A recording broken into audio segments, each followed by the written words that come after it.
Today on the Art of Culinary Spaces, we're taking you on a journey to Churchill Downs, where First Turn offers an elevated viewing experience for horse racing enthusiasts.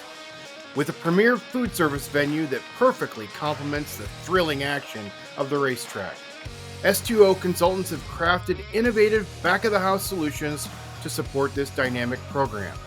Join me in welcoming FCSI members Kristin Sedej and Ryan Rongo as we dive deeper into this exceptional project. To start off with both of you, I always ask the first question is, how did this project come about? Well, we've been working with Churchill Downs probably for 12 to 15 years. I don't remember exactly when the first one started. There's a project called The Mansions. It's on the top floor, and basically it's for your uber rich people. They fly in, they bring you in, they sit down, you rent these little spaces. It looks like a living room, kind of designed residential, but it's extremely high end. Um, Ironically enough, back there was a couple of projects. Our relationship was born. Ryan was a kitchen equipment contractor for one of the jobs at Churchill Downs, and that's where we met. And then in 2015, he started working for us on the consultant side. So it was kind of, the facility is near and dear to us for many reasons, and we've done 6-7 projects with them. I'm currently working on a new one. They're constantly improving out there, literally as we speak this afternoon. But this first term project, Ryan, he took the lead on that one, so it was great. So we've kind of come full circle. And after the first turn this past year, we just opened up the paddock project, which was pretty transformational. But let's start a question with you, Ryan, first, since you kind of took the lead. What was the project's timeline and kind of their budget plan at the very beginning of this project? Yeah, so the schedules at Churchill Downs tend to be very aggressive. The intent is always to get the projects open before the next derby. So from schematic design through the completion of construction, it was actually less than 2 years. And then from actual construction, from the groundbreaking to when it was turned over, was about 14 months. So given the scale of the project, it's a very fast construction time frame. The project, I believe, was budgeted at around $90 million. And then food service, I believe, came in right around $2.1 million. All right. So to get started, though, too, can you kind of go over, Ryan, a little bit of the recent upgrades that you did for this? What the specialty focus was on the first turn reserve seating and the first turn club dining area? Yeah, so the original it wasn't really a grandstand. It was temporary seating in that location for years. And what they did is they provided 51 permanent grandstand seats. It's 2 levels. So the upper level is the grandstand. It has this beautiful cantilever canopy over it to provide shade for guests throughout the day. And then the ground level, the first floor, is sort of the dining area. So that's where our main kitchen is. That's where all of the serving is occurring. Guests go upstairs to the grandstand, and then there is some very premium concessions up there, all-inclusive concessions for those guests. So it's a very premium area, beautiful sight lines to the racetrack. It is a fantastic area to sit down and enjoy the day. I say, so kind of what does a spectator now that goes when they're in this area, like what is their experience now versus what it was in the past? Yeah, I think that the sight lines are probably one of the bigger grabs. So it's a beautiful view of the field, the track, and then also the amenities and some of the finishes. The amenities are probably the biggest take. So they're getting premium appetizers, mains, and desserts all throughout the day. Because I remember, the Oaks and Derby's full day racing events, so people are there and eating all throughout the day. So the premium amenities, the finishes have all come out. It has this beautiful, industrial, elegant look to it. So a lot of exposed steel, a lot of metal trim, uh, beautiful, beautiful interior space. So lots of millwork accents, and it really turned out to a fantastic facility. Very cool. One of the things that's unique about Churchill Downs, what they switched a few years ago, is everything is all inclusive. They don't even ring stuff up. So literally their inventory is done by consumption, not by order take. And I was lucky enough a few years ago to actually go to one of the derbies and experience it from a turf club, which was kind of cool because that was a project that we had done as well. So then to be in there watching on the Kentucky Derby Day, some ideas that the chef and I had in mind actually working. But the bars are open.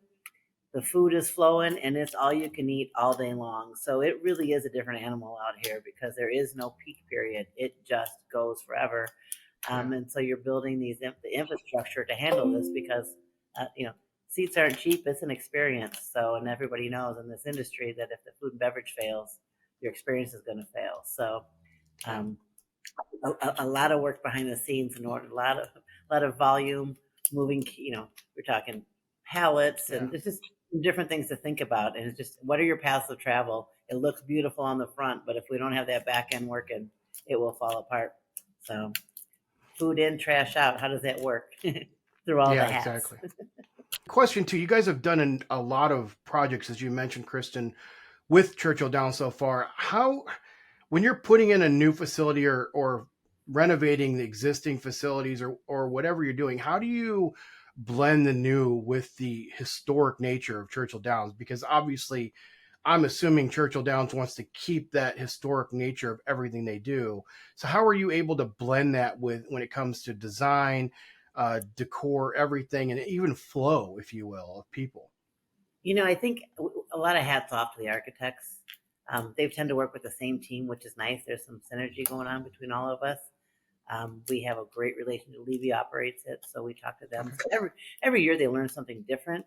But it really is that blend of form and function because, we've got a couple cool bars in another project where there's, you've got concrete and it curves. I'm like, oh, the bartender's like, architects want to put a cool bar there. I'm like, well, you got 3 feet of space because, look, we'll just lower the bar top. I'm like, no, you can't really. So there's a lot of field verification, a lot of blending back and forth with concepts. But I give the architects and the ownership a lot of kudos for making it look great. And sometimes, like I said, there's a little battle back and forth between form and function, but I think the aesthetics come from them, and then we work with, but it can be complicated, like you said, because it is existing. And they find some cool stuff when they're taking walls down, though. So we've seen some things back from. Anybody remember? I don't know if you guys remember when the first thing was built, because I don't. But when it first opened up, I don't remember what the exact year was either. I'm sure we can put it up on the screen and post it. Well, yeah, 2024 was the 150-year anniversary. Okay, there we go. There you go. There you go. Yeah. You mentioned Ryan mentioned earlier too about your and Kristin, you did too, because you've been there and experienced it, not necessarily in the first term, but you're serving. I've never been to a Derby, but I've been to Oaks a few times, and you're there all day long, and so you're serving food all day. And you mentioned that it's all inclusive. What kind of menu options are they? What kind of food is it being served to cater that all consumption all day long, especially when you know that it's on consumption, you're not worrying about anybody buying anything? Like, what kind of menus did you come up with along with Levy, and how does the equipment kind of feed into that? I'll talk about the menus, Ryan. You can talk. The menus change depending on your ticket. It's all over the place. We've talked from concessions. I mean, you can be out right now, like in infield. It's a free for all in tents. They've still got places where there's tents and they're cooking, and they got refrigerated trucks when they're selling. One of the projects every year, like I said, they're working on improving it. So where they've done tents before, they're starting to look at how do we improve it. But what you're getting up in the mansions is completely different than what you're getting out in midfield. So you're getting hot dogs and chicken fingers and tenders and stuff. Even second floor, you're going to have more concessions there, right? But the idea is that they're really trying to make it locally and pump it out. And then, like I said, you go all the way up to, when you're spending big bucks, steaks, and you name it, it's high end food. So, being in Louisville, there was always a relationship between these guys and Winston. Harry Winston. So chefs were big on those, but really looking at technology, production, and driven to the menu, but flexibility too, because this stuff could change. It's not open all year long, so it's a huge investment in a short period of time.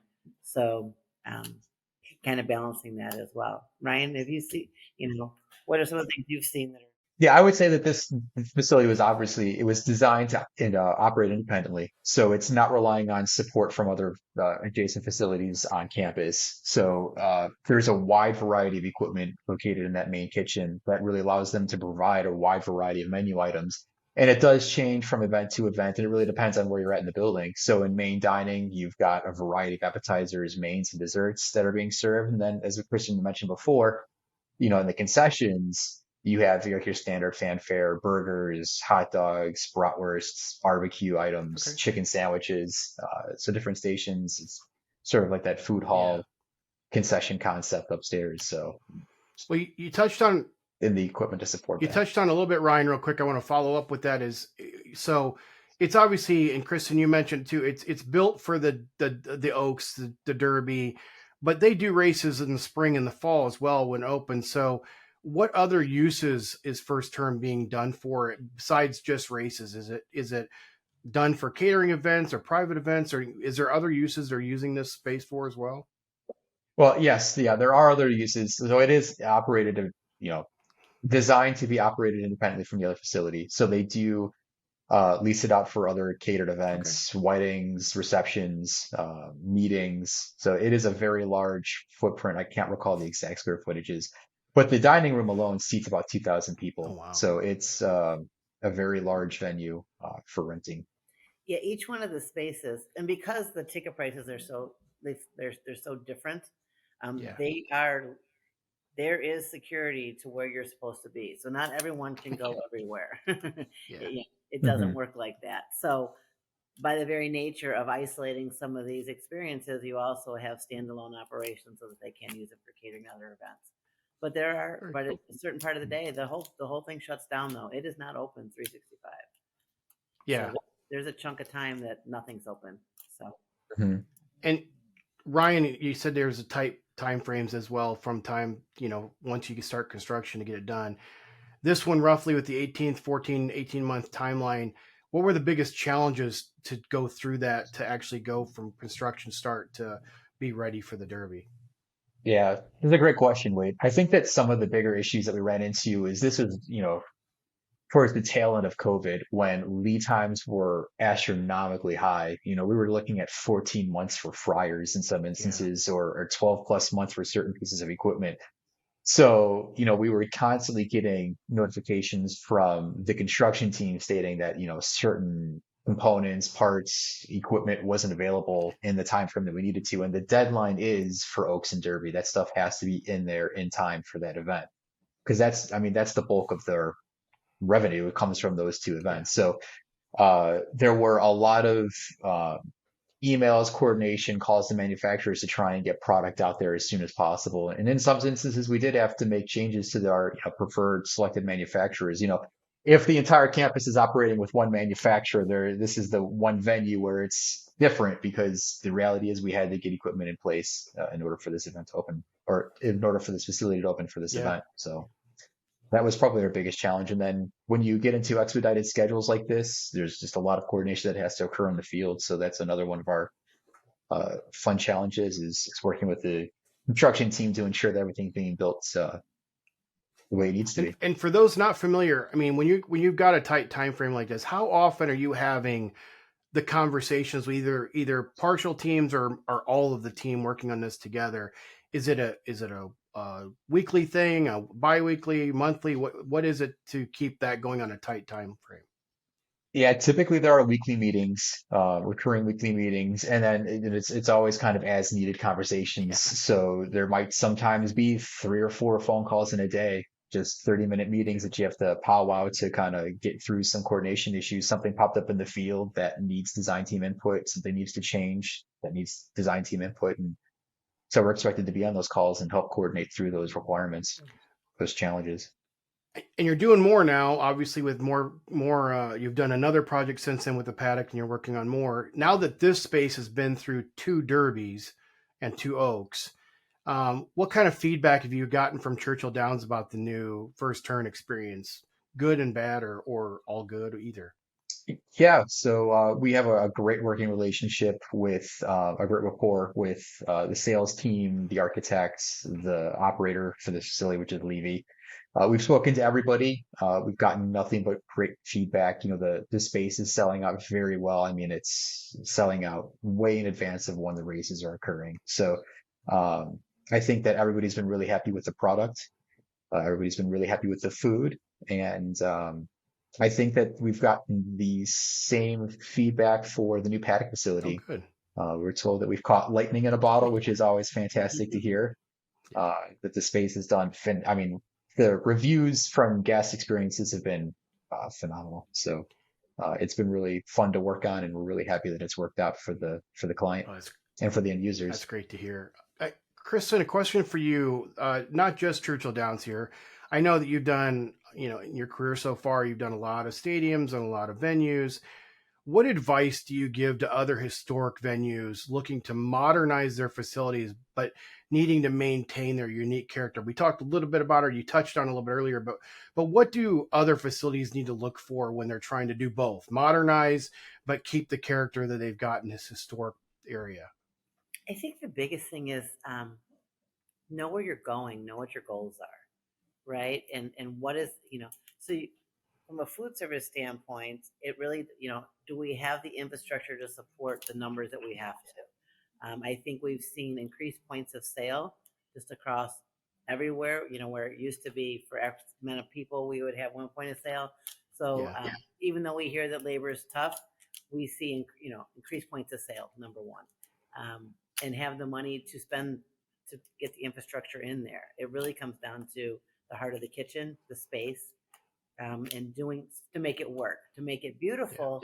That's hire architect teams that know how to do that, to know how to maintain that. But really, I think the success comes down to is what are you trying to accomplish? Do you have the budget to do it? Because it's and on an old facility like that, you need contingencies because stuff pops up. There's just not enough time to really go in and drill down all the what ifs, right? It's going to happen Yeah. as you're going along. So have a good team that have the same goals, that are realistic about what it is you're trying to accomplish, and start that early. Start those budget talks early, um, and and stay focused. Master plans. Yeah. Whether it's just when I say master plan, it doesn't have to be a long drawn out 7 month ordeal, but you definitely need the owner, the architect, and the operator all speaking the same language, um, because they all have different goals. I mean, at the end, it's all the same, but each one of them has their own pocket in which they want to be successful in. And so that communication, I think one of the things that Churchill Downs does so well is they get the operator on board in there.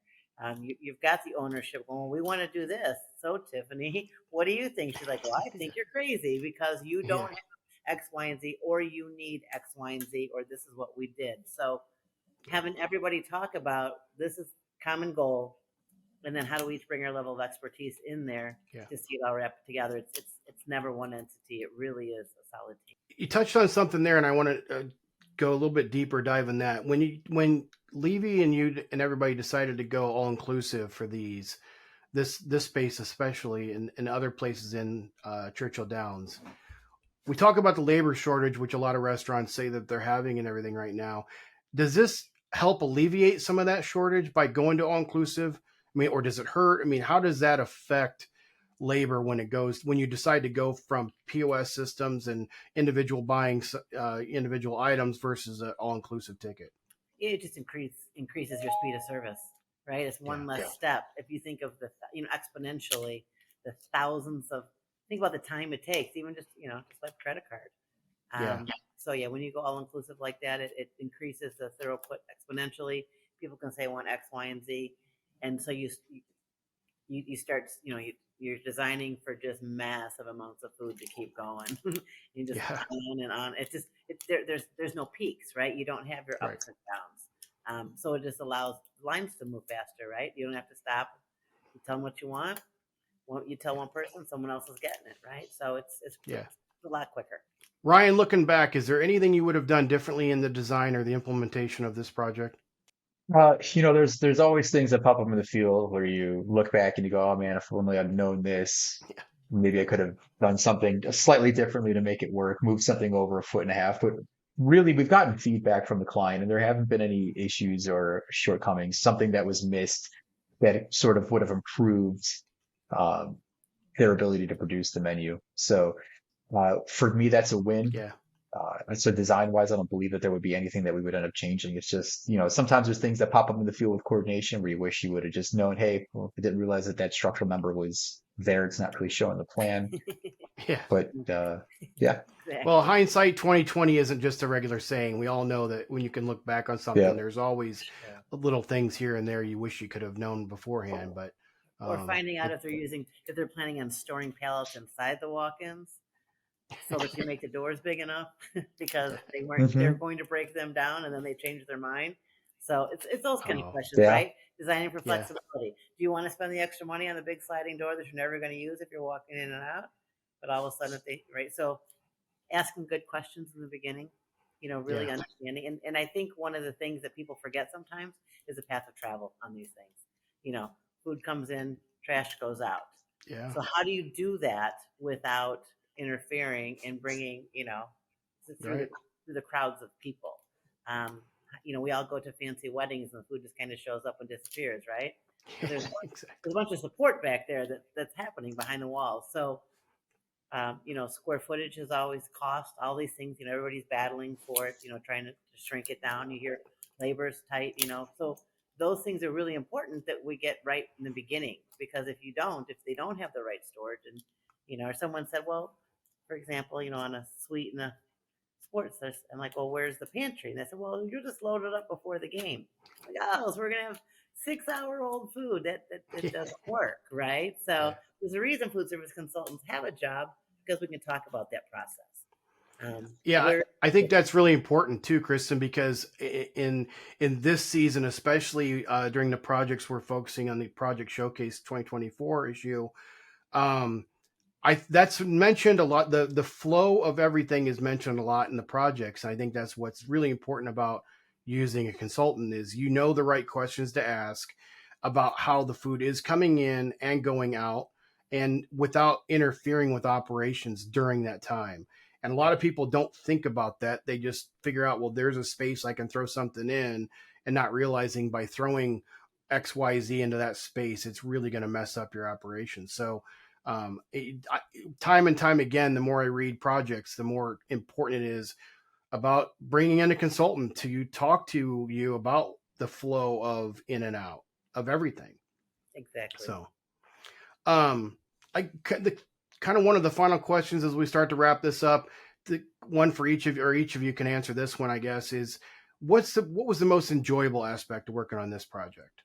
Yeah, I'll say it's, we have an established rapport with, again, a lot of the sales team, operations team, architects, engineers. So when you have that kind of history with a client and with your architect, things are, it's fun to work on these projects.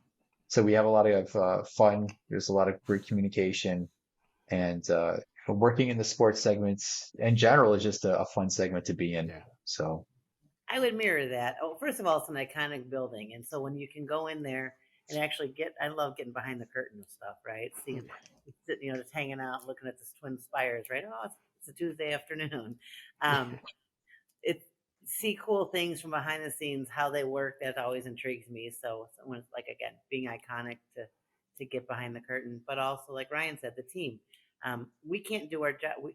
We need responses. We need answers to our questions. We can ask the right questions, but if we don't get the right answers, it's very difficult to do what we want to do. So when you go back to that collaborative nature of from ownership all the way down, to the contractors putting it in, and has that synergy and trust with each other, so that we don't have to vet everything. We say, okay, if you said that, we believe you, let's move forward, and access to the right people, the right questions, and responsiveness. You tend not to pull your hair out as much. You feel the progress instead of the back and forth so much, right? There's always 3 steps forward, 2 steps back is still 1 ahead. However, it's nice when those 3 actually become 3 once in a while. Yeah, exactly. How can the public find out more about S2O Consulting? You can go to our website. It's www.s2oconsultants.net. And that's the letter S and the letter O. And we're based out of Chicago, but we have offices in Florida as well. Thank you for joining us for this edition of the Art of Culinary Spaces. We hope this conversation has sparked your creativity and inspired new ideas within the world of food service design and planning. Make sure to hit that like and subscribe button so you don't miss out on all of our future podcasts. Stay tuned for our next episode when we explore another groundbreaking project and exceptional design from FCSI members that are transforming the culinary landscape.